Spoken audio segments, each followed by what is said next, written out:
Shadowrun is a futuristic sci-fi game, and as such, there's a lot of amazing technology in it. And today, I'm going to tell you about all the ways your characters can misuse it.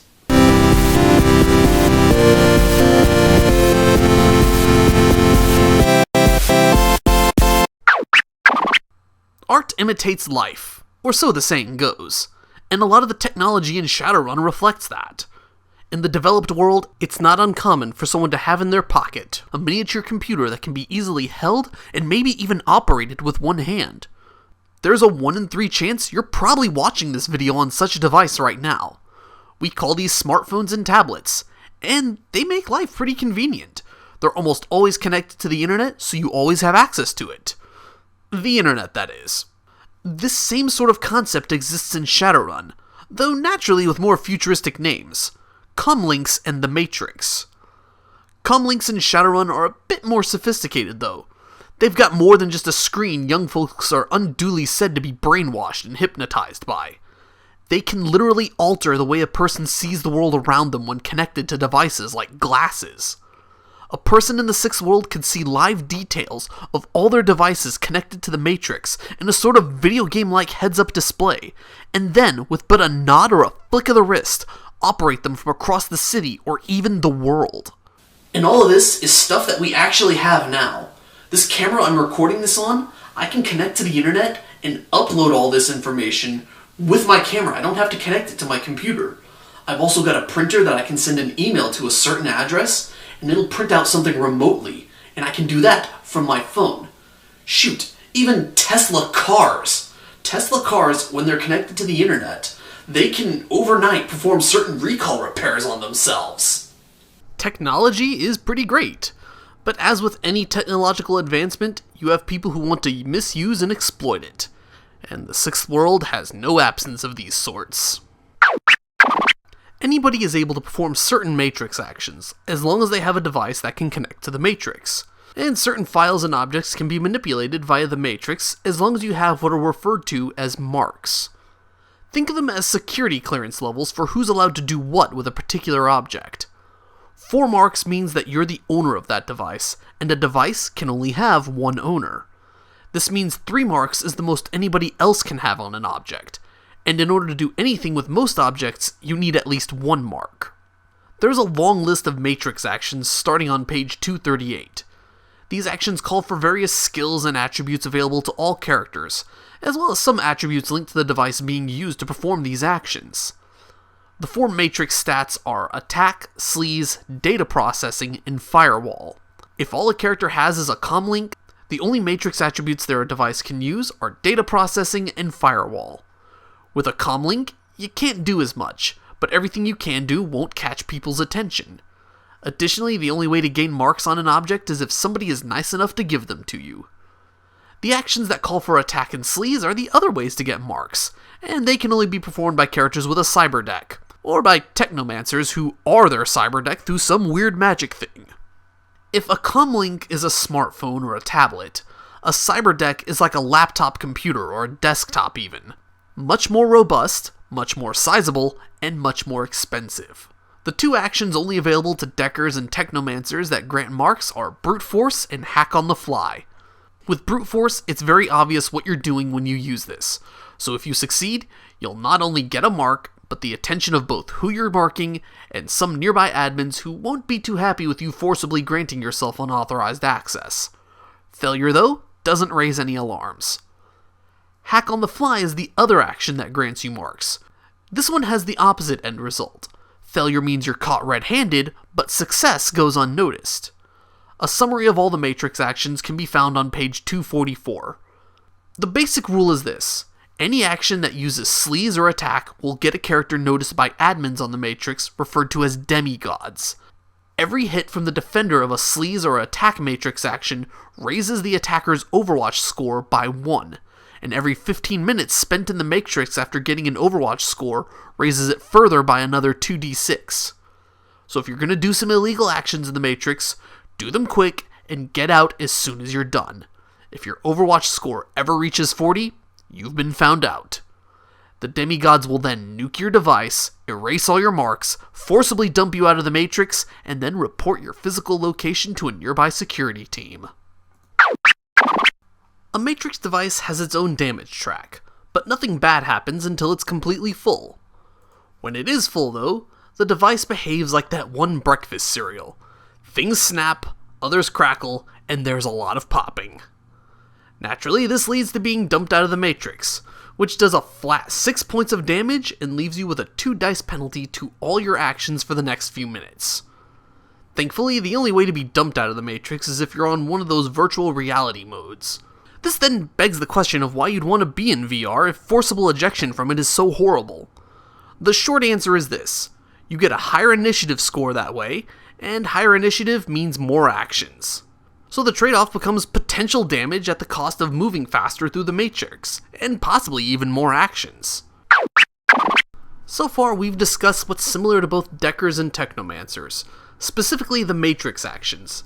Any matrix action can be done by a Decker or a Technomancer. There's still plenty of differences between the two though. The biggest difference is perhaps where they both get their matrix attributes. I mentioned earlier that a Technomancer is their deck, and that isn't incorrect. Technomancers use resonance, which is something that can't be learned. A character is either born with it, or they don't have it. This means that during character creation, you need to decide if your character is capable of using resonance or not, by picking the right priorities. From a gameplay perspective, it means this: Deckers use monetary resources to give themselves the ability to manipulate the matrix, and Technomancers are more akin to wizards. As a side note, you can either be a Technomancer or a mage, but never both. A Decker's matrix attributes are based on how good their deck is, while a Technomancer's matrix attributes are calculated by their mental attributes. There's a chart on page 251, reproduced here, that explains what correlates to what. The thing that makes Technomancers truly stand out against Deckers is complex forms, which are basically spells they can cast that affect the matrix. What's cool about complex forms is that they're resonance actions, which means they don't raise your Overwatch score. When you use a complex form, you decide the level of the effect you want to use, then make the roll for it. The highest level you can choose is 3 times your resonance rating. It's not without risk to use complex forms though. Every complex form you use can wound you based on its fading level. The amount of hits you get for using a complex form determines if you take physical or stun damage as a result of fading. If you get more hits than your resonance, it's physical damage. Otherwise, it's stun. Let's put all this together in an example. Let's say you want to ruin some stupid Decker's day by frying their machine using Resonance Spike. You have a resonance of 5, so if you wanted to be really mean, you could go up to level 15 with this. And you do want to be mean. 15 is a bit overkill though, so you go with 10 instead. You would then roll your software and resonance, which we'll say are both 5 for a total of 10 dice. This is limited by the level of the complex form, so the highest you can possibly get is 10, meaning a success with each die. Improbable, but you want this deckhead to remember this. So if you do get a perfect roll, he'll take the full brunt of it. You roll your dice pool of 10 dice, and we'll say you score 8 hits, whereas his low firewall and willpower was a dice pool of 4 and only scored 1. So his device takes 7 boxes of damage, making it really close to being bricked. However, you got 8 hits on that roll, meaning now you have to resist 10 physical damage, and while it might now be too late, you're probably reconsidering going full bore when trying to slag somebody's device. Another thing Technomancers gain access to is the ability to compile sprites, which are basically internet spirits you can assign tasks to. Much like threading complex forms, you decide the level of sprite you wish to compile and roll for it. Also like complex forms, you suffer fading from performing this action. Fading for this is determined by a roll that the sprite makes based on its level. For every hit it gets, you have to resist 1 level of fading. Additionally, every net hit you get over that test, you can give it that many tasks it has to perform.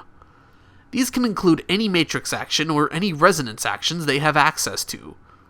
A list of various kinds of sprites is found on page 259. So Technomancers get access to all kinds of cool powers that Deckers just don't have available to them.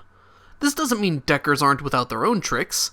A cyber deck is able to run a certain number of programs, depending on its rating. Programs are one of the things that make deckers somewhat more malleable than their Technomancer counterparts.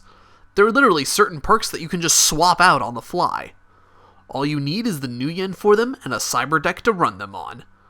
The chart on page 227 lists the different cyber decks, as well as how many programs they can run, and something called the attribute array as well. The meaning of the attribute array is this: every time a character starts up their cyber deck, they have to decide how their attributes in their array are distributed. As an example, for the Micro Deck Summit, you choose which of your matrix attributes will be 4, which will be 3, which will be 2, and what you have only 1 in. So if you want to do legitimate business with your deck, you might put your 3 or 4 in data processing, and the other in firewall. Meanwhile, 1 and 2 go into sleaze and attack, or attack and sleaze. Though if you suddenly finding yourself needing to force your way into a file or device, you can swap 2 of your attributes out as a free action on your turn. So if data processing isn't so important anymore, you can swap the 4 you have in there with the 1 you put into attack earlier. The bottom line is this: Technomancers get a lot of risky abilities that rely on their own inherent stats, while deckers get more flexibility at the literal cost of money. Otherwise, they're both two means to the same end: messing around with the internet in ways that it wasn't meant to be messed around with. The last thing I want to touch on is riggers. The quick and dirty explanation for this is that riggers are people who use their mind to control machines. It isn't like some sort of magic, though. It's more like hooking their brain into the machine and becoming the machine, controlling it as instinctively as they would their own body.